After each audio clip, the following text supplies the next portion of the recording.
This is Darci's Corner.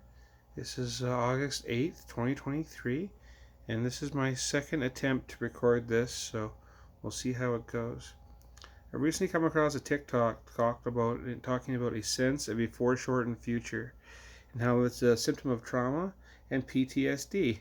And that explains how I feel a lot, actually. Now, I would include an edit of that video into this thing, but I don't know how to edit very well when it comes to making my YouTube videos, so I'm not going to do that. I was also going to make a TikTok video that piggybacked off of this other video and stitched the two together, but I don't know how to do that either. So I'm trying to learn, but it's very challenging. But anyway, I definitely have a sense of a foreshortened future of having missed certain milestones and not being able to achieve them because life circumstances have happened to me. Now, I did not think when I was younger that I would die young, and I did not think that I would be missing out on life as much as I think I'm missing out on life right now. And every time I turn around, that feeling gets reinforced by circumstances. I tried to recently join a dating site, and it took my money, and then within hours of me joining, told me that I violated terms of service, even though I haven't done anything except click like on a bunch of people's pictures, which is what the site is for. And I've disclosed exactly who and what I am, so I'm not hiding anything. And nothing I posted was lewd or like there's no naked pictures of me or half naked pictures of me. It's just me sitting there in clothing like the clothing I'm wearing now. And I mean, what I'm wearing now is feminine clothing on a masculine person, I suppose. But there's nothing illegal about what I'm wearing. I could wear this to a park and children could see me, and guess what? I'm not violating anything. um, so it is very, very frustrating for me that these mainstream sites that are available to other people are not available to me, and the only reason that I can see is because I'm trans. And because it's the internet, you have trouble enforcing these things. And so they were able to take my money, which was $72 for a 6-month subscription, and they can charge me in 6 months again for another 6 month subscription, and I can't change it because I can't access my profile to turn it off. That seems to me like a crime. Also, denying my existence is also, in my opinion, a crime. And it's so very frustrating that so much of the world is exclusionary towards my kind, because we're not supposed to function. We're not supposed to find partners. We're not supposed to exist. And these massive corporations, which, well, it's a corporation, it can do whatever it wants. No, it can't.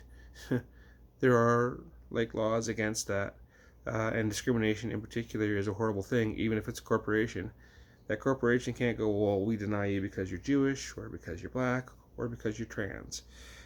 That's a violation of our rights. And if it's going to do that, then it shouldn't be functioning in this country. Either it's available to everybody or it's available to nobody. Those are supposed to be the rules. But how do you enforce those rules? With great difficulty. And I don't want to be the rules police. I just want to function in my life.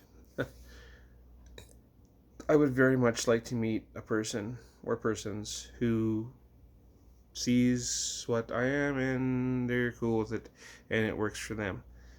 I don't know who those people are, but I'd love to find them. Do you know that if I go on to the Facebook page and I ask where you find people like me to date, they will tell me I'm not allowed to ask that there. And then they'll delete my account.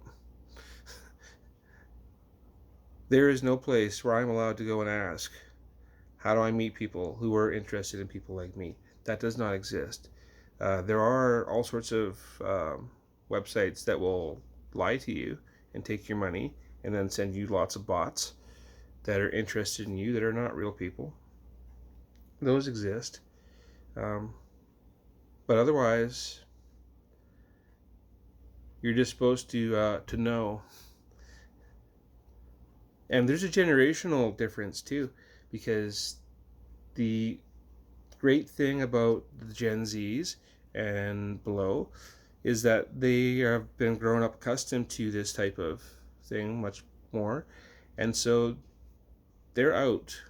I can meet a 20-year-old or 24-year-old that's out, but I'm in my 40s, so it's not appropriate for me to date somebody in their 20s, and I don't want to anyway because we have different life goals and different interests. The other people that are like me that are in their 40s, a lot of them unalived themselves. Some of them, especially if they were in a small town, Alberta, they just moved away. So there's fewer of us, and it's harder for us to find each other. And even if we find each other, like, I've been told by several trans people that because I don't pass, I'm not good enough to date them. Like, the transphobia in the trans community is disgusting. But you also understand that, like, somebody sees a person like me, and if they're trans, I can trigger them because they see me and they see something they don't want anything to do with. Like, I don't want to be seen like that. I've had trans men approach me, pull me aside, and tell me I should pick one. And it was all I could do not to tell them where to stick it, because, like, some of us have an easier time transitioning than others. If I could go 100% femme as far as my appearance goes, I would do it. You would not see a man in a dress. You would see and hear a woman who was just talking about her experience.